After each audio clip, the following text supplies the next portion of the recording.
All right, so yeah, we get a lot of letters from people who talk about the fact that they deal with depression, and Game Grumps helps them, and that is fucking awesome. So, like... I mean, it's not awesome that you have depression. No. It's awesome that we can help. Yes. And, like, so I guess I'll share my story, which I've never really told before in any kind of, like, public forum. When I was 18, I got really sick with mono, and I was just laid up for like 8 months. I couldn't like really get out of bed and shit, and it was really, really awful. And it was the first, I had like a really happy childhood, and it was my first experience of like real like sadness, like over a long period of time, and I guess it was depression. But then I noticed, like, even when I got physically healthier, I was still like really struggling like mentally with a lot of stuff, because I had gone away to college, and like suddenly, like, I don't know. I think that's a tough age, just because like you know who you are when you're a kid, but you're not a kid anymore, and you don't know how to be an adult yet. And you don't know where you fit into the world. Yeah, and then you have these constant anxiety attacks about how like your kid life is over. Yeah, and what does that mean? All the stuff that you loved. Yeah. But keep in mind, let me just say that like it gets way fucking better, because like the more of an adult you become, you're like, oh, I can actually like really get into this, and it's super fun and not that different from being a kid. If you happen to do stuff you love and laugh a lot and all that. Mm-hmm.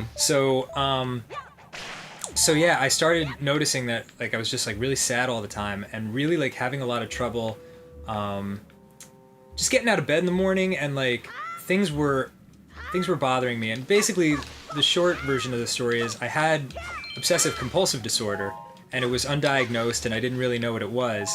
Like always, or just then? See, that's the weird thing, because OCD is not...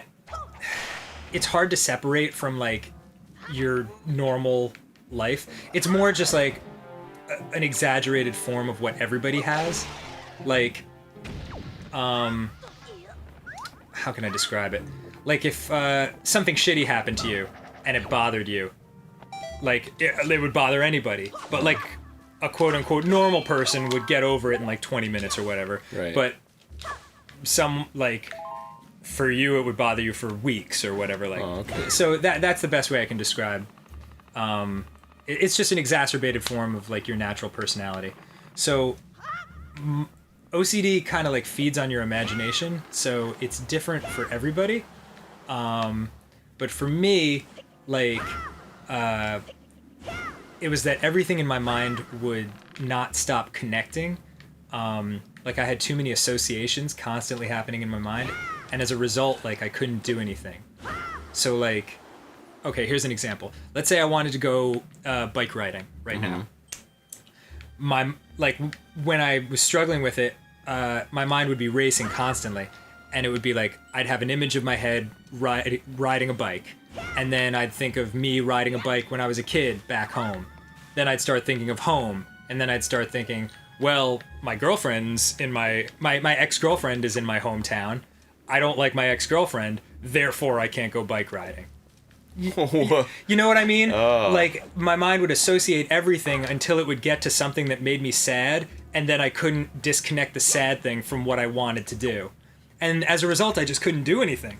So, like... Interesting. It sucked, dude. I kind of have that, I guess. A lot of people do. I never really thought about that. It's awful. So, like, there was a period... I almost failed out of school because of it, because I couldn't go to my classes. Like, I didn't really leave, like, my apartment for maybe, like, 5 months, something like that. And I'll never forget, dude. Like, it was the weirdest thing. Like, I was at my friend Adam's house, and I was sitting on the computer, and I said something, and he was like, dude, just stop obsessing about that shit. And it was just one of those weird, like, unconscious, like, things, and I just randomly typed in obsession into, like, Google search terms or whatever, and all these pages on obsessive compulsive disorder came up, and, like, I started reading about it, and I just like fucking immediately started crying because like just I was like, oh my god, I'm not fucking crazy. Like I just have this thing. And then I went to the school. That's an interesting like response to that too. Is that like a lot of people would hear that and be like, I am crazy because I have this? Oh no. It like for me, the moment I found out what it was, as soon as it had a name, I had a focal point from which to attack it from. And then I was like, if it's a disease, quote unquote, then it has a cure, you know?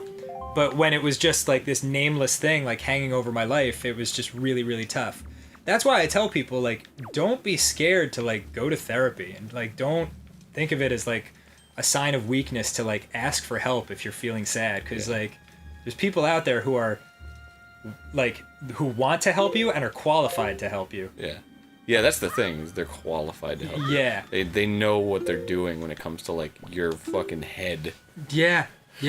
And like your friend is gonna listen to you, but he's not necessarily gonna give you like A, advice, or B, good advice. Yeah, no question. And so like they put me on, I think it was Prozac, for like I was supposed to be on it for an indefinite period of time. And one of the misconceptions about those types of drugs is that they're happy pills.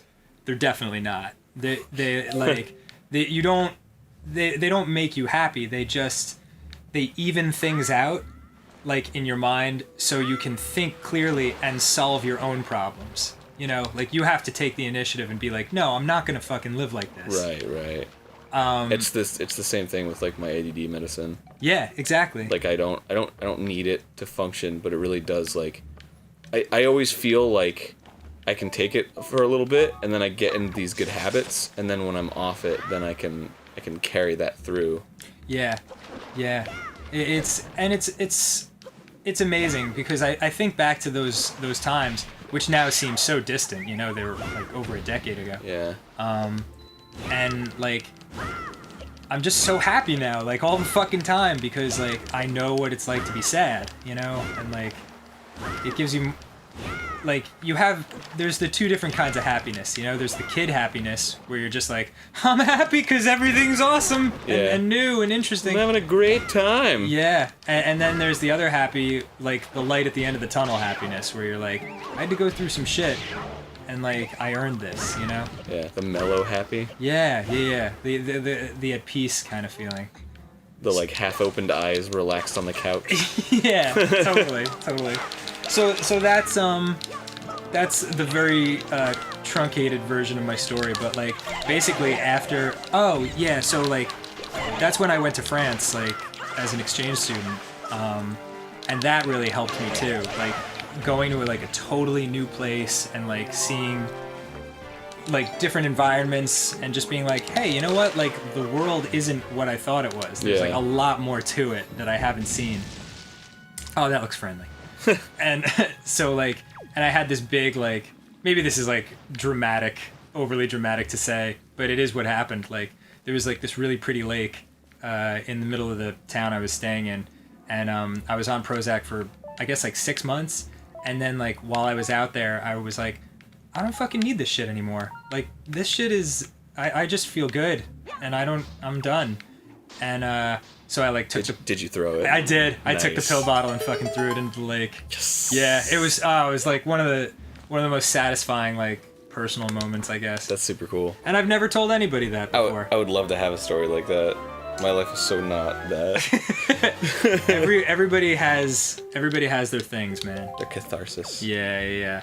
In one way or another. Yeah, but I promise we'll get back to talking about like dicks and stuff soon. but I just wanted to share that because like so many people have like opened up to me since I joined this show, and Return the favor. Yeah, a little bit. I mean, return the favor, and also it like made me more comfortable doing it myself. You know? Oh, sure. Yeah.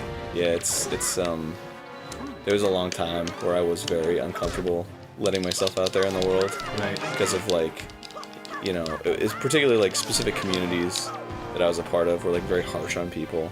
Right. About like being themselves. Oh, you mean like fucking YouTube? Having opinions and yeah. Yeah.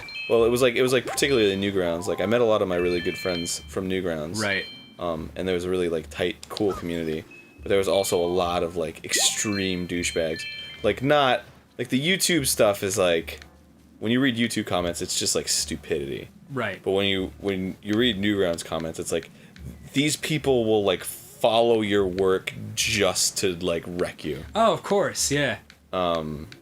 So that's what I like had to deal with for a long time. Oh, dude, that's fucking jealousy and insecurity. Yeah.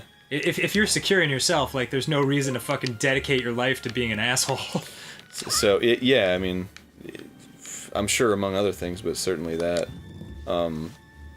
And so like, yeah, that took me a long time to kind of, and it was really hard to be like a comedian too, because I couldn't be honest about myself. Right.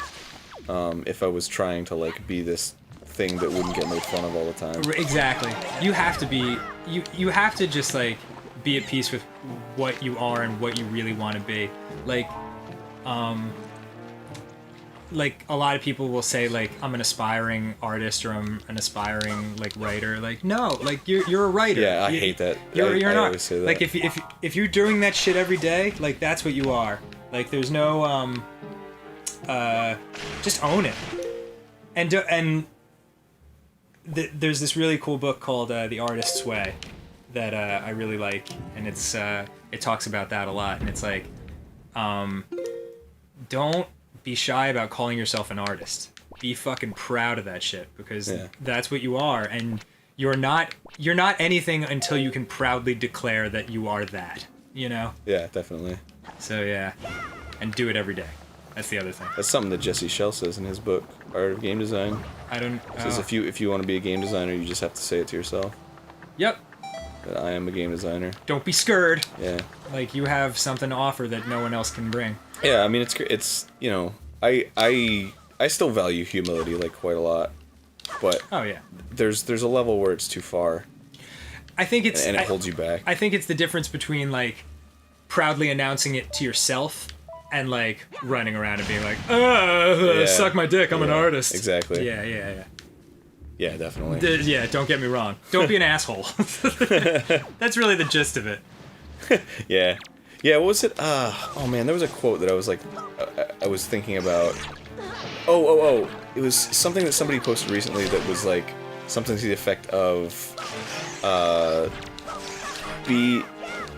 be nice to the people on the way up because you'll need them on the way down. Oh yeah. And it was like, I was like, I don't know that I necessarily agree with that. It's more just like, don't be a dick. Yeah. Just don't. Just Because there's still like a selfishness to that phrase. Yeah. Where it's like you're gonna you be nice so you can use these people exactly. later. Yeah. No, I don't think the spirit of it is like that, but I think it does. There is a way you could look at it where yeah, it's true. Plus, it's also like really pessimistic. Yeah. Like you'll never stay. Yeah, you don't have to come down. Yeah, exactly. You don't have to fucking crash and burn. That's not a necessary part of like artistic endeavors. Oh, I know. Yeah, that's the thing that always bugged me too. It's like you hit your high point and then it gets low, and it's like, well, I don't know. Yeah. It's always a journey. Yeah, I mean like to find high point. Yeah. Like, maybe the next thing you do won't sell as well, but, like, you can still fucking like it. Like, Jesus. And like to do it. Yeah. Be a part of it. I think I went backwards. Yes, I did. Okay, cool. Wow, well, I hope everyone enjoyed this incredibly, like, fucking open, clear the air Game Grumps episode. Philosophical Grumps. Yeah. Hey guys, this is Danny.